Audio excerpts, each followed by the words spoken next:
हाँ, तर एक क्वेश्चन बघूया. Question is like this: if length of wire is increased by 20%, increase in resistance किती असेल? If length of wire is increased by 20%, length of wire is increased by 20%, then increase in resistance is increase in resistance increase in resistance is हे आपल्याला calculate करायचं आहे. आता हे कसं calculate करता येईल लक्षात घ्या. तर रेजिस्टन्सचा फॉर्म्युला जो आहे तो रो एल बाय ए असा फॉर्म्युला आहे. हा लेंथ आणि एरियाच्या स्वरूपात आहे आणि लेंथ आणि व्हॉल्यूमच्या स्वरूपात पण काढूया एक. आणि लेंथ आणि व्हॉल्यूमच्या स्वरूपात काय आहे? रो एल स्क्वेअर बाय फी आहे. हे दोन फॉर्म्युले रेजिस्टन्सचे आहेत. ठीक आहे. आता if area is constant, area जर कॉन्स्टंट असेल तर R is directly proportional to काय येणार? एल येणार आहे. ओके, म्हणजे एरिया आहे तेवढंच ठेवायचं आणि लेंथ 20% काय करायचे? इन्क्रीज करायचे. तर रो तर कॉन्स्टंट, ए पण constant, so R is directly proportional to L and therefore R2 by R1 is equal to काय होणार आहे? That is L2 by L1 येणार. आणि L2 म्हणजे 120, L1 म्हणजे 100, म्हणजे इनिशियल 100 असेल तर नंतर 120 होणार. तसं R2चं पण होणार आहे. R2 by R1 is 120 by 100, म्हणजे सुरुवातीला रेजिस्टन्स 100% असेल तर न्यू रेजिस्टन्स 120% होणार. सो देअरफॉर इथे काय लिहू शकतो answer? Resistance increases by 20%. Resistance जो आहे तो 20% ने इन्क्रीज होणार आहे. आणि त्याच्यामध्ये आता सेकंड केस बघूया.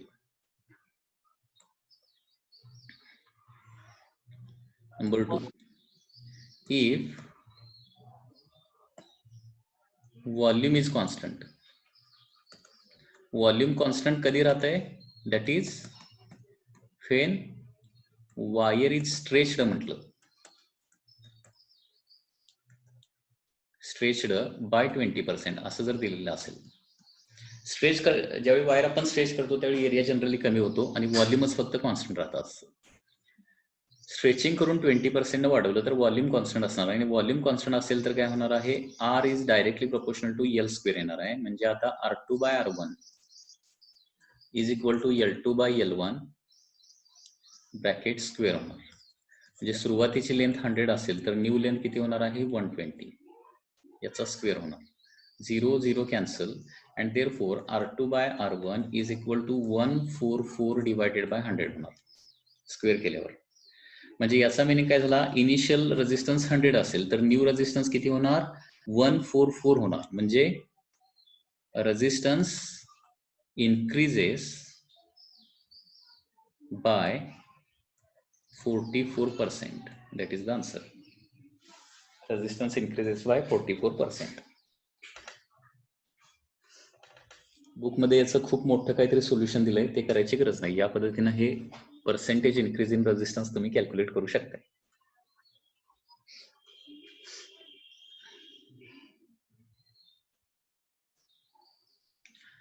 आताच आपण बघितलं की रेजिस्टन्स एरिया आणि लेंथवर किंवा व्हॉल्यूमवर कसा डिपेंड असतो. म्हणजे रेजिस्टन्सचे फॉर्म्युले पुन्हा एकदा बघा. पहिला फॉर्म्युला आहे रो एल बाय ए, दुसरा फॉर्म्युला आहे rho L square by fee, किंवा तिसरा फॉर्म्युला आहे रो फी बाय ए स्क्वेअर. असे एकूण रेजिस्टन्सचे 3 फॉर्म्युले आहेत. म्हणजे रेजिस्टन्स लेंथ आणि एरियावर कसा डिपेंड असतो हे आता आपण बघितलेलं आहे. आता याच्या पुढे बघायचं आहे how resistance depends on the temperature. Okay, that is temperature dependence of resistance. Temperature dependence of resistance आपल्याला आता स्टडी करायचं आहे. टेम्परेचरवर रेजिस्टन्स कशा प्रकारे डिपेंडंट असतो. तर जनरली काय होतं, म्हणजे सगळ्या मेटलच्या बाबतीत as temperature increases resistance increases.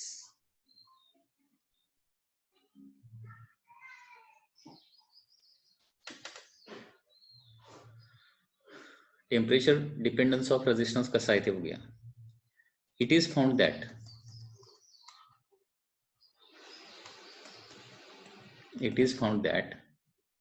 Change in resistance जे आहे, change in resistance depends on,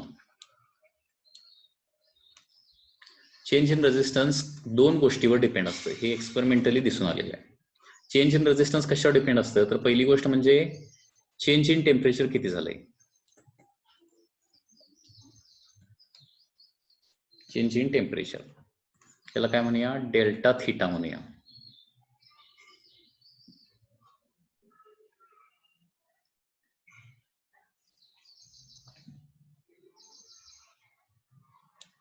delta theta.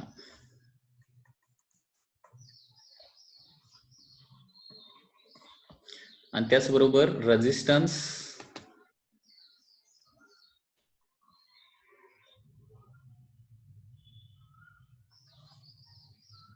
Original resistance किती आहे ॲट 0 डिग्री सेल्सिअस म्हणजे R0. या दोन गोष्टीवर रेजिस्टन्स मध्ये किती बदल होणार, चेंज होणार हे डिपेंड नसतं. जे change in resistance that is delta R is directly proportional to काय असणार आहे, original resistance at 0 degree Celsius and change in temperature. या दोन गोष्टीवर चेंज इन टेम्परेचरला आपण डेल्टा थीटा हे सिम्बॉल वापरणार आहे. Okay, delta theta. तर या दोन गोष्टीवर चेंज इन रेजिस्टन्स डिपेंडंट असतं. ओके, सो आता delta R is equal to, इथं आपल्याला एक कॉन्स्टंट टाकावं लागेल आणि तो कॉन्स्टंट म्हणजे अल्फा असणार आहे. Alpha R not delta theta. आणि या अल्फाला काय म्हणायचं, temperature coefficient, temperature coefficient of resistance असं म्हणायचं. अल्फाला काय म्हणायचं, टेम्परेचर कोइफिशियंट ऑफ रेजिस्टन्स असं म्हणायचं. ओके, म्हणजे लक्षात घ्या, चेंज इन रेजिस्टन्सचा फॉर्म्युला काय तो, change in resistance is equal to alpha R naught into delta theta. हा एक आता इम्पॉर्टंट फॉर्म्युला आहे. ओके, हा एक इम्पॉर्टंट फॉर्म्युला आहे. आता सपोज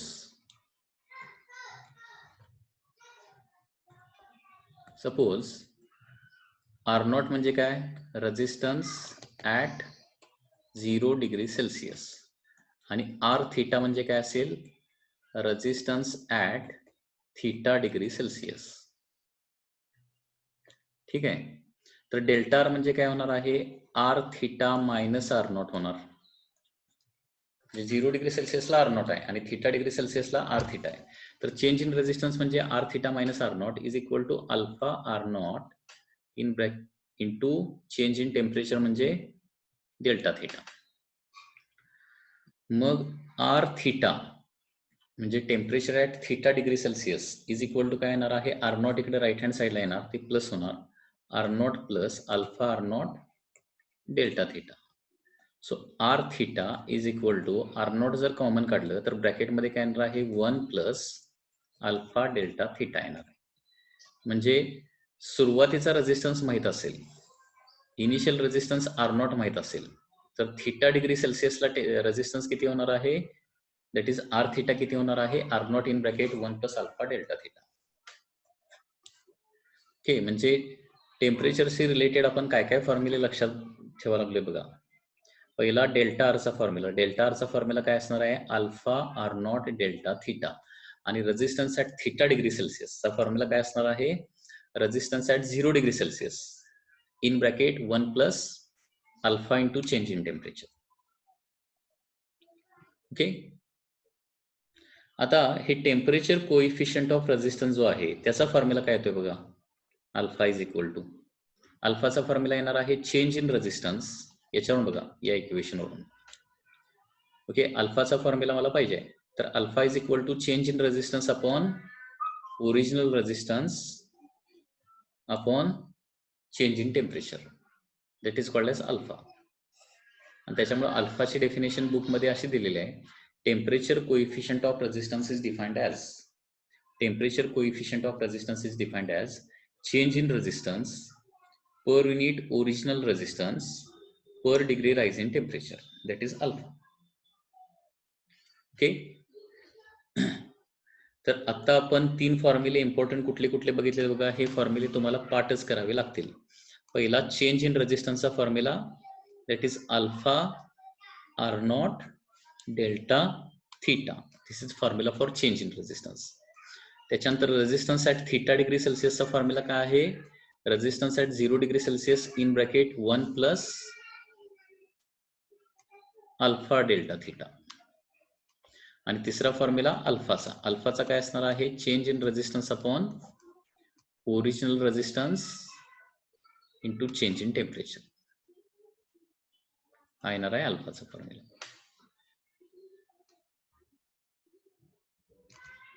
ओके. तर टेम्परेचरशी रिलेटेड असे 3 फॉर्म्युले आहेत. आता काही या अल्फानुसार according to alpha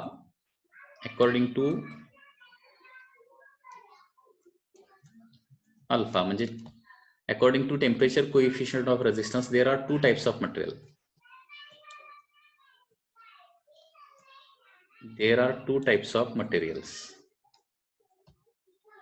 First is PTC materials and second is NTC materials. According to alpha, according to temperature coefficient of resistance, there are 2 types of materials, PTC materials and NTC materials. The PTC म्हणजे काय? Positive temperature coefficient. आणि NTC म्हणजे काय? Negative temperature coefficient. आता PTC मध्ये exactly काय होतंय? Alpha positive येण्यासाठी आता बघा, अल्फाचा फॉर्म्युला काय आहे? चेंज इन रेजिस्टन्स म्हणजे R theta minus R not ना, divided by R not delta theta असा फॉर्म्युला आहे अल्फाचा. मग आता अल्फा निगेटिव्ह होण्यासाठी आर थीटा काय पाहिजे? कमी पाहिजे आणि आर नॉट काय पाहिजे? जास्त पाहिजे. म्हणजे 0 डिग्री सेल्सिअसला रेजिस्टन्स जास्त पाहिजे, आर नॉट जास्त पाहिजे ना, म्हणजे 0 डिग्री सेल्सिअसला रेजिस्टन्स जास्त पाहिजे आणि हायर टेम्परेचरला रेजिस्टन्स काय पाहिजे? कमी पाहिजे. म्हणजे पीटीसी मध्ये काय होते? ॲज टेम्परेचर रायझेस, रेजिस्टन्स काय व्हायला पाहिजे? इन्क्रीज व्हायला पाहिजे. तर त्याला पीटीसी म्हणतात. आणि एनटीसी म्हणजे काय? As temperature rises resistance decreases. म्हणजे अल्फा जर निगेटिव्ह यायचा असेल तर आर नॉट जास्त पाहिजे. आर नॉट जास्त पाहिजे म्हणजे ओरिजिनल रेजिस्टन्स म्हणजे 0 डिग्री सेल्सिअसला रेजिस्टन्स जास्त पाहिजे आणि हायर टेम्परेचरला रेजिस्टन्स कमी पाहिजे. म्हणजे टेम्परेचर वाढल्यावर रेजिस्टन्स जर कमी होत असेल तर अल्फा निगेटिव्ह येणार आहे. सो पीटीसी जनरली कोण असतं? Generally all metals are PTC. सगळ्या मेटलच्या बाबतीत काय होतं? पीटीसी असतं. म्हणजे मेटलच्या बाबतीत टेम्परेचर वाढलं की रेजिस्टन्स वाढतो. आणि सेमीकंडक्टर जे आहेत, सेमीकंडक्टर्स किंवा नॉन मेटल जे आहेत त्याच्यामध्ये काय होतं? जनरली एनटीसी असतं. म्हणजे काय? टेम्परेचर वाढल्यावर त्यांचा रेजिस्टन्स काय होतो? कमी होतो. तर लक्षात घ्या, according to alpha there are 2 types of material, PTC and NTC. Okay. पीटीसीचा जो ग्राफ येणार आहे तो असा येणार आहे, रेजिस्टन्स किंवा resistivity with respect to temperature. तर हे या पद्धतीने जर असेल, हा पीटीसीचा ग्राफ झाला. As theta increases resistivity increases. आणि एनटीसीचा जो ग्राफ येणार आहे, एनटीसीचा ग्राफ तो असा येणार आहे.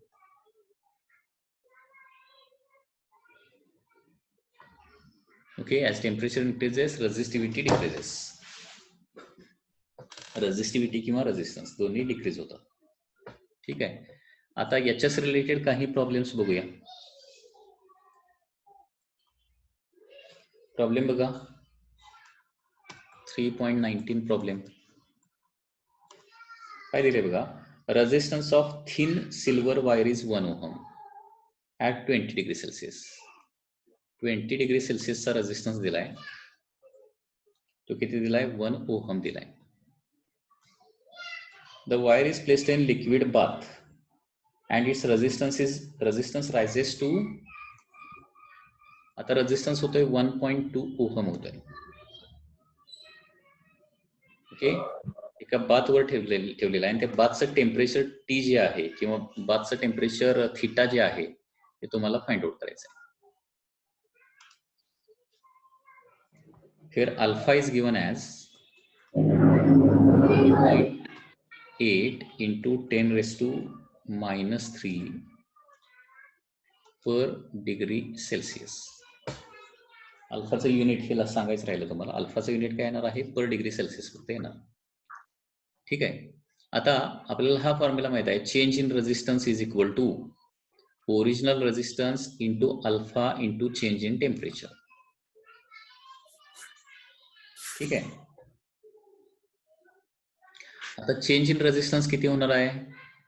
तर सुरुवातीला 1 होता, नंतर 1.2 झालेला आहे. म्हणजे चेंज इन रेजिस्टन्स लिहिणार मी 0.2. ओरिजिनल रेजिस्टन्स म्हणजे सुरुवातीचा रेजिस्टन्स घ्यायचा, दॅट इज 1. प्रत्येक वेळी R0 म्हणजे 0 डिग्री सेल्सिअस असेलच असं नाही, लक्षात घ्या. ओरिजिनल म्हणजे सुरुवातीचा रेजिस्टन्स, R0 म्हणजे सुरुवातीचा रेजिस्टन्स. ओके, अल्फाची व्हॅल्यू किती आहे? 3.8 इंटू 10 रेस टू मायनस 3. आणि चेंज इन टेम्परेचर किती होणार? तर सुरुवातीला 20 होता, नंतर काहीतरी थिटा होणार आहे ना, म्हणजे चेंज इन टेम्परेचर होणार आहे थिटा मायनस 20 होणार आहे.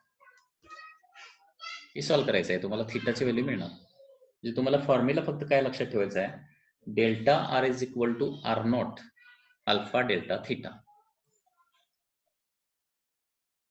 किंवा alpha into R0 into delta theta. Okay, so theta minus 20 is equal to काय होणार बघा, 0.2 divided by 3.8 into 10 raise to minus 3.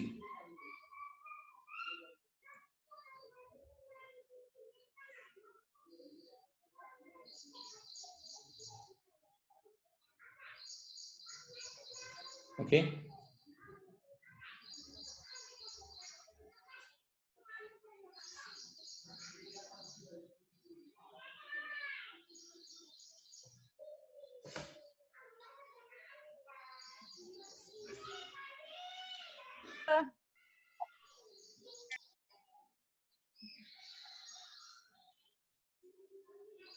काय प्रॉब्लेम असेल तर विचारा.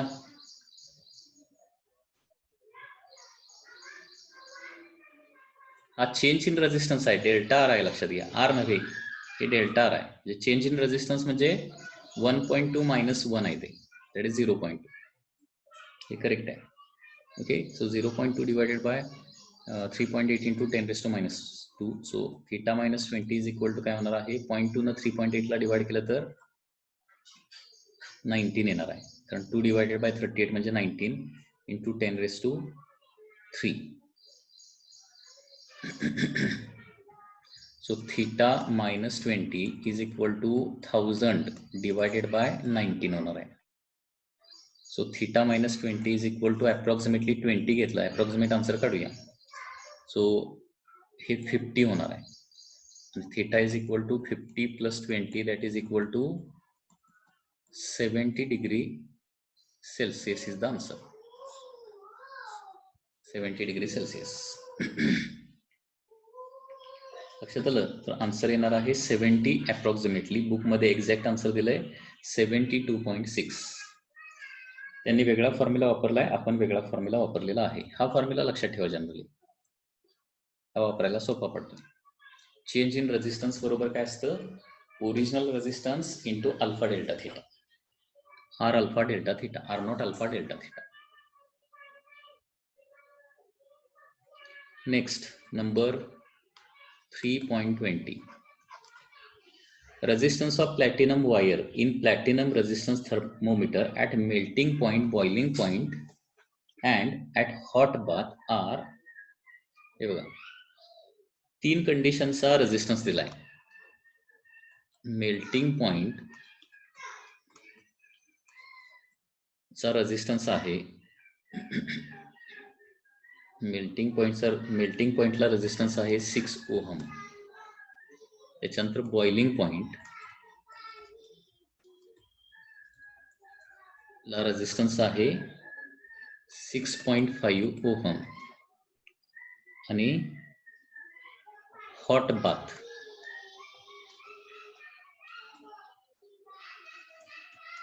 रेजिस्टन्स आहे 6.2 ओहम.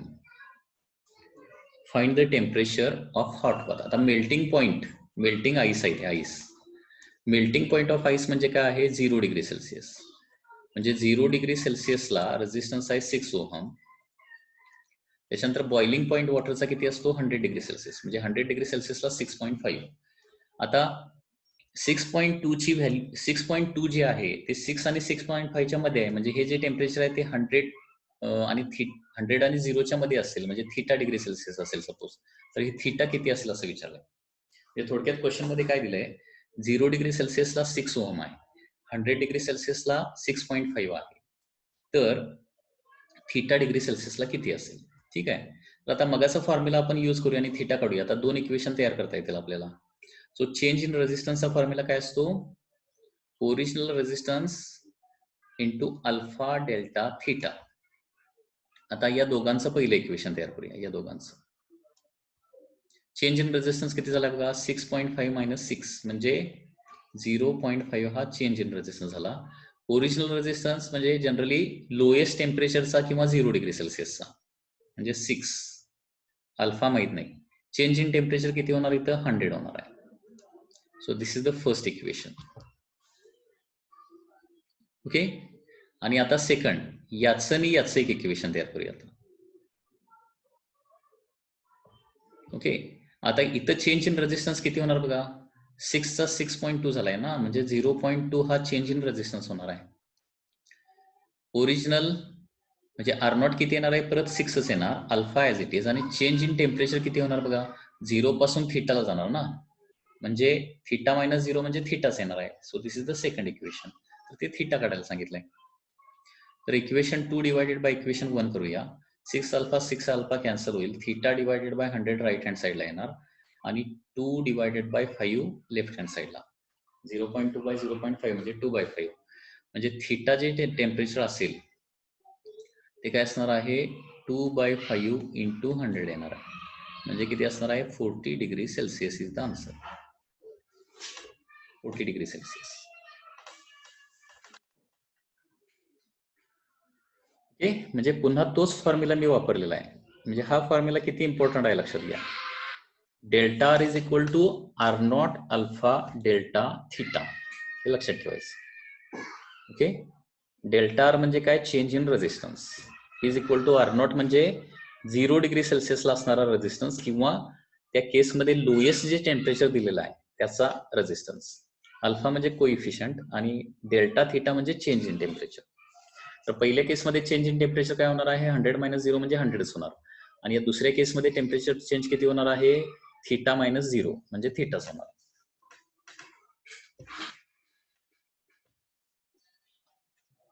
एनी डाऊट या क्वेश्चन मध्ये?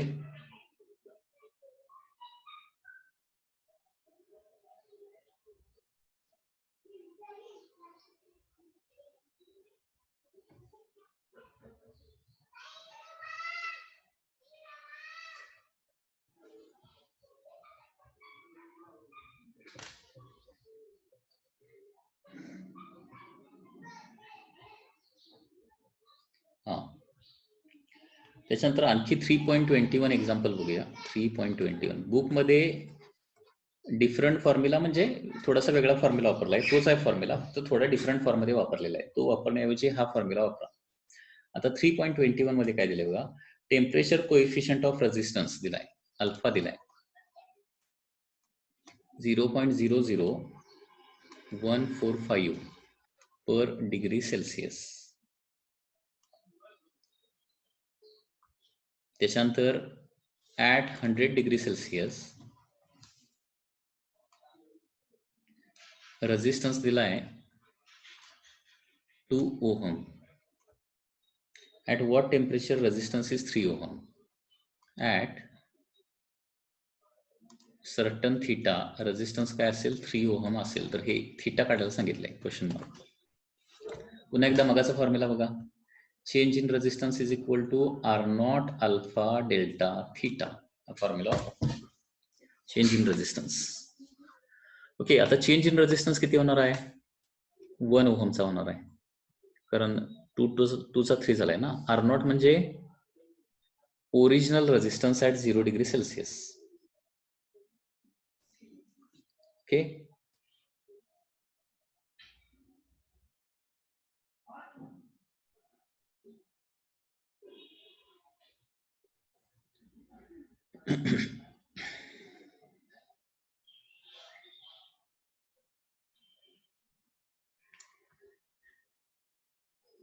तर आपल्याला काय करावं लागेल, अगोदर अल्फा काढावा लागेल ना. एक मिनिट, हे 1 घेऊन चालणार नाही. एक मिनिट. सुरुवातीला हे 100 डिग्री सेल्सिअसचा रेजिस्टन्स आहे. 0 डिग्री सेल्सिअसचा रेजिस्टन्स आपल्याला माहिती नाहीये. ओके, म्हणजे आता at 0 degree Celsius resistance is suppose काय असेल, आर नॉट असेल. तर या दोघांचं एक इक्वेशन अगोदर तयार करूया आणि मग या दोघांचं एक इक्वेशन तयार करूया. आता 0 डिग्री सेल्सिअसला रेजिस्टन्स माहिती नाही, तो किती आहे, आर नॉट. आणि 100 डिग्री सेल्सिअसला किती आहे, 2 आहे. म्हणजे चेंज इन रेजिस्टन्स किती होणार इथं, 2 minus R not. 2 minus R not. Okay, R not अल्फाची व्हॅल्यू दिलेली आहे 0.00145. ओके, आणि चेंज इन टेम्परेचर किती होणार आहे, 100 होणार. 100, कारण 0 to 100. So this is the first equation. Okay, त्याच्यानंतर सेकंड इक्वेशन. आता 0 पासून आता थीटा पर्यंत 3 मायनस आर नॉट. आता हा चेंज इन रेजिस्टन्स म्हणजे ओरिजिनल माहिती नाही आपल्याला किती आहे, तो सपोज आर नॉट असेल, तर R naught in bracket okay 0.00145 into change in temperature किती होणार आहे, 0 पासून थीटाला जाणार ना, म्हणजे इथं थीटाच येणार आहे. So this is the second equation. Okay, आता काय करावं लागेल, फर्स्ट इक्वेशन वरून आर नॉटची व्हॅल्यू काढावी लागेल आणि ती सेकंड इक्वेशन मध्ये प्लेस करावी लागणार आहे. फर्स्ट इक्वेशन वरून आर नॉटची व्हॅल्यू कशी येणार बघा.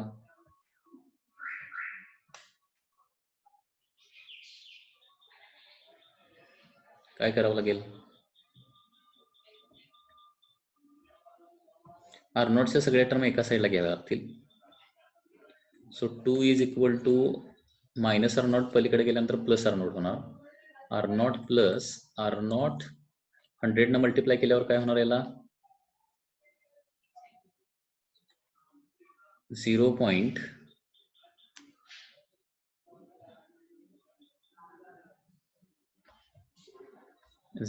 किती होणार, 10⁻³ 10⁻².0 0.145 होणार आहे.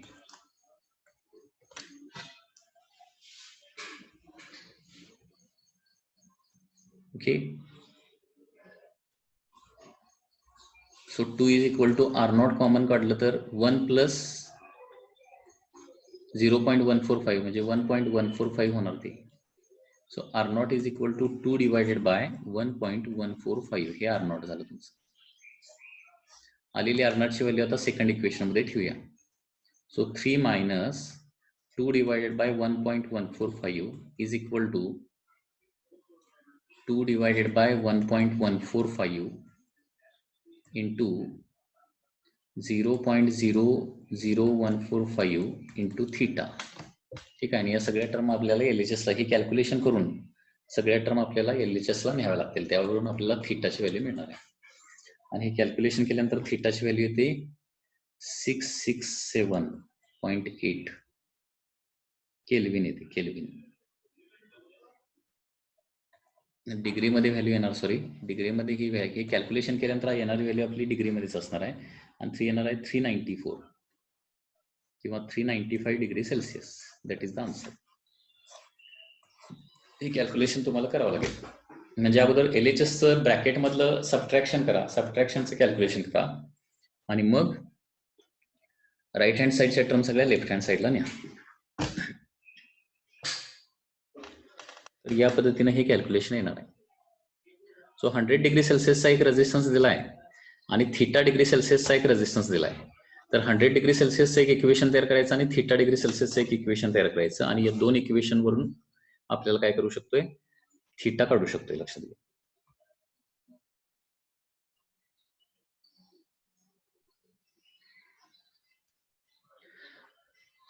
आता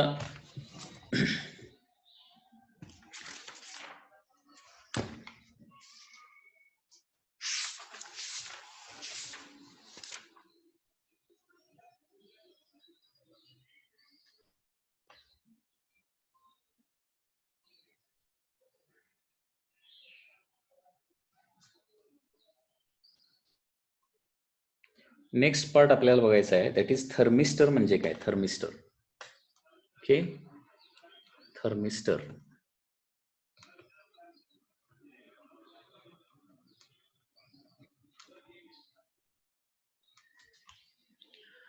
आता थर्मिस्टर म्हणजे काय, it is a temperature sensitive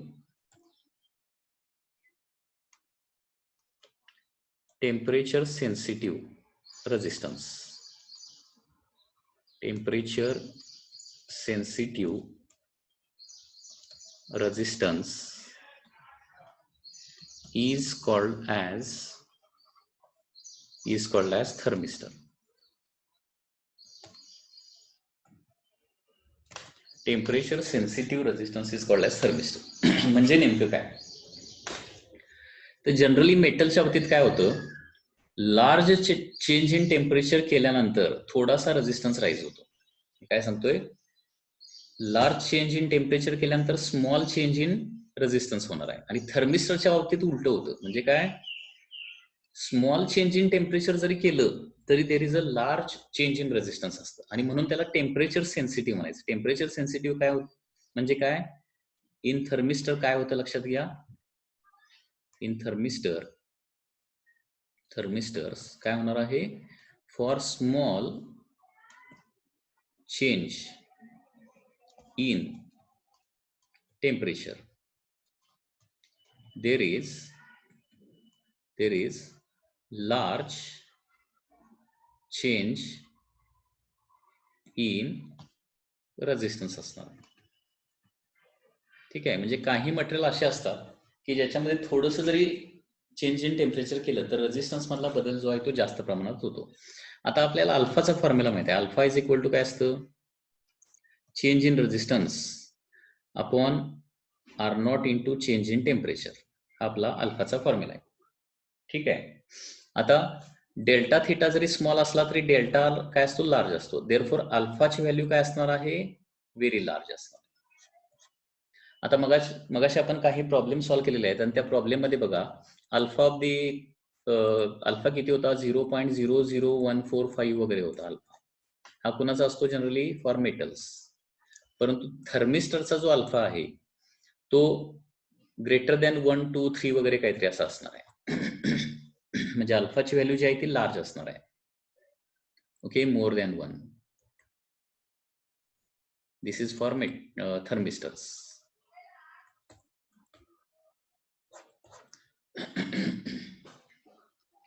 so thermistor म्हणजे लक्षात आलं का बघा, temperature sensitive resistance is called as thermistor. म्हणजेच काय, इन थर्मिस्टर्स काय होतं, for small change in temperature there is a large change in resistance. Temperature थोडं जरी चेंज झालं तर रेझिस्टन्स मात्र मोठ्या प्रमाणावर चेंज होतो, म्हणून त्याला थर्मिस्टर असं म्हटलं जातं. आणि थर्मिस्टरचा अल्फा म्हणजे टेम्परेचर कोइफिशियंट ऑफ रेझिस्टन्स हा काय असतो, लार्ज असतो. ओके. आता थर्मिस्टर जे आहे ते मेटलचे तर बनलेले नसणार आहेत, लक्षात घ्या, कारण मेटलचा अल्फा काय असतो, कमी असतो. तर थर्मिस्टर जे आहे ते कशाचे बनलेले असतात, तर मटेरियल ऑफ द थर्मिस्टर काय असतं, मटेरियल. तर हे जनरली काही सेमीकंडक्टर मटेरियल आहेत, किंवा काही ऑक्साइड्स ऑफ मेटल्स आहेत, त्यांना ही प्रॉपर्टी असते. ओके, सम सेमीकंडक्टर मटेरियल्स और ऑक्साइड्स ऑफ द मेटल्स, ज्याच्यामध्ये ही प्रॉपर्टी असते. ठीक आहे. आणि याच्यामध्ये थर्मिस्टर जे आहे ते दोन्ही टाईपचे येतात. ओके, दोन्ही कुठल्या टाईपचे, एक म्हणजे NTC सॉरी, एक म्हणजे पीटीसी थर्मिस्टर अँड सेकंड म्हणजे एनटीसी थर्मिस्टर. जे मगाशी आपण एनटीसी पीटीसी कन्सेप्ट बघितलेली आहे तीच आहे, लक्षात घ्या. पीटीसी मध्ये काय होतं, for small rise in temperature there is a large rise in resistance. PTC मध्ये for small rise in temperature there is a large rise in resistance. आणि एनटीसी मध्ये काय होणार आहे, for small rise in temperature there is a large decrease in resistance. That is NTC thermistor. ठीक आहे. आता या थर्मिस्टरचं सिम्बॉल काय आहे लक्षात घ्या. Symbol of thermistor is like this. म्हणजे इलेक्ट्रिकल सिम्बॉल जे आहे ते या पद्धतीने असतं. म्हणजे काय करायचं आहे, इथं रेजिस्टन्सच सिम्बॉल आहे, फक्त त्याच्यावर एक डॉट द्यायचा आहे तुम्हाला. That is the electrical symbol of the thermistor.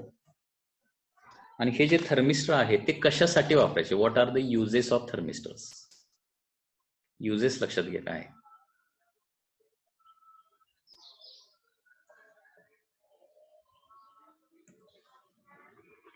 Uses of thermistor. तर थर्मिस्टरचा वापर आपण टेम्परेचर मेजरमेंटसाठी करू शकतो. टेम्परेचर मेजरमेंट, कारण इथं स्मॉल चेंज इन टेम्परेचर जरी झालं तरी लार्ज चेंज इन रेजिस्टन्स होऊ शकतो. आणि ते रेजिस्टन्स मेजर करून आपण चेंज इन टेम्परेचर किती झालंय किंवा टेम्परेचर किती झालेलं असेल निर्माण त्या ठिकाणी ते मेजर करू शकतो. टेम्परेचर मेजरमेंट किंवा टेम्परेचर कंट्रोल करण्यासाठी टेम्परेचर कंट्रोल सिस्टीम. म्हणजे फॉर एक्झाम्पल तुमचा फ्रीज आहे, फ्रीजमध्ये एका सर्टन टेम्परेचरच्या वर टेम्परेचर गेलं की लगेच फ्रीज ऑन होतो, सर्टन टेम्परेचरच्या खाली टेम्परेचर गेलं की ऑफ होतो. किंवा एअर कंडिशनिंग सिस्टीम मध्ये देखील थर्मिस्टरचा वापर करतात. ओके, कारण थर्मिस्टर काय करणार आहे, सर्टन टेम्परेचरच्या वर टेम्परेचर गेलं की लगेच रेजिस्टन्स चेंज करतो आणि रेजिस्टन्स चेंज झाला की मग ते सर्किट ऑन किंवा ऑफ होणार. तर तुमची air conditioning system, refrigerator system, याच्यामध्ये temperature automatic temperature control system जी आहे त्याच्यामधला थर्मिस्टर हा एक महत्वाचा एलिमेंट आहे. किंवा त्याचबरोबर electrical protecting devices, electrical protecting devices म्हणजे काही वेळेला तुमची इलेक्ट्रिक मोटर असेल तर ती जास्त गरम झाली तर ऑटोमॅटिकली बंद पडते, तर तिथे देखील थर्मिस्टरचा वापर केलेला असतो. ओके, कारण रेजिस्टन्स टेम्परेचर जास्त वाढलं की रेजिस्टन्स एवढ्या मोठ्या प्रमाणावर वाढतो की सर्किट मधला इलेक्ट्रिक करंट बंद पडू शकतो. आणि अशा प्रकारे मोटर जळण्यापासून आपण काय करू शकतो, वाचवू शकतो. ठीक आहे. So these are some uses of the thermistors: temperature measurement, temperature control system, and electrical protecting device.